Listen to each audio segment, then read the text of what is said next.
Trekking in the Himalayas is a yearly ritual for our family.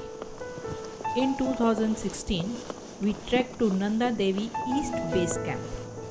The route started from Munsiari and went via Patong and Ralong villages over the Bridge Ganga Pass at 15,500 feet to Martoli and finally Ganga villages to reach Nanda Devi East Base Camp at Pachu Glacier. It was a trek for 11 days. By the end of the third day, while enjoying the view and sipping hot soup with fellow trekkers, two beautiful mountain sheep dogs came to check us out. One was old and another was relatively young. Later we named them Sheru and Kalu. Sheru, the older one, came and looked into my eyes while slowly wagging his tail. As I greeted him, his tail started to wag faster.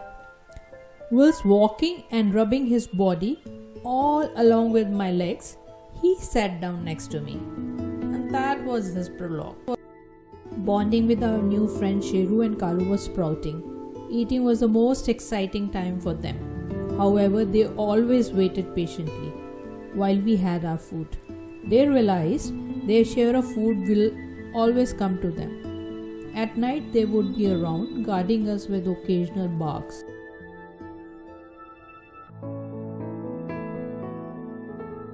Kalu decided to leave our group after 2 days. Sheru was determined to walk along to Nanda Devi East Base Camp. There was something very majestic and enigmatic about him. Looking at us, emitting positive vibrations, silently saying something was really magical yet mysterious. By now, I was totally connected with his soul. That year, I had lost two very precious souls, my dog and then my mom.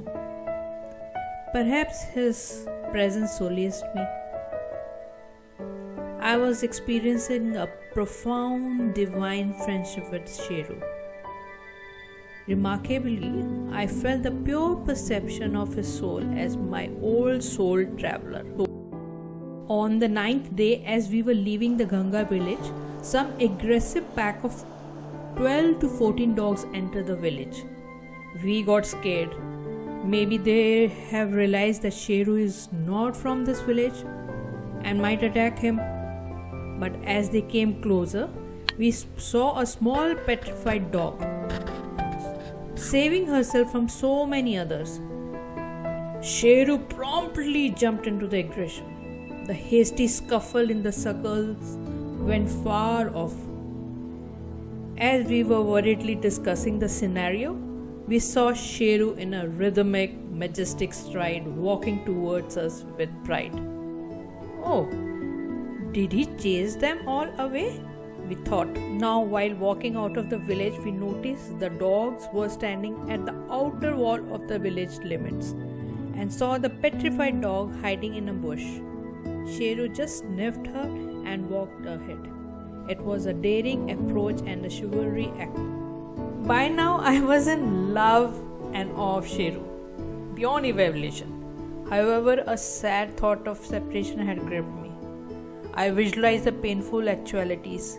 As we sit in the vehicle, he is either watching us go or he is running behind the vehicle. It was very painful to think that way. On the same 9th day, I kept few rotis for Sheru, but he was not found around. Maybe he is with the porters or in the village. Around 3:30 p.m., my heart desired to see him. On questioning the porters, they told me, oh, he was around when we reached. We don't know where he is.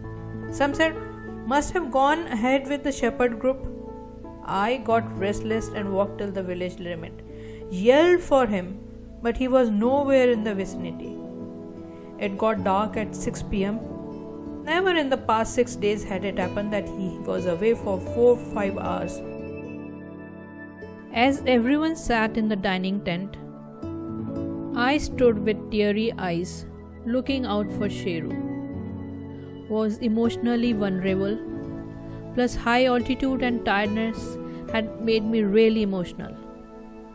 Ashutosh asked me, "Are you looking for Sheru?" And I burst into silent sob. My throat had a painful lump of emotions. Everyone explained, "It is better he left us than we leave him behind." I too was dwelling in the same contradictory thoughts, but my heart feared to accept another separation or an end to an affinity. Somehow consoled myself and tried to participate in the normal conversation. And then, abruptly, from the darkness, Sheru peeped into the tent and went behind the tent. Exhilaratingly, we all screamed in one voice, "Sheru!"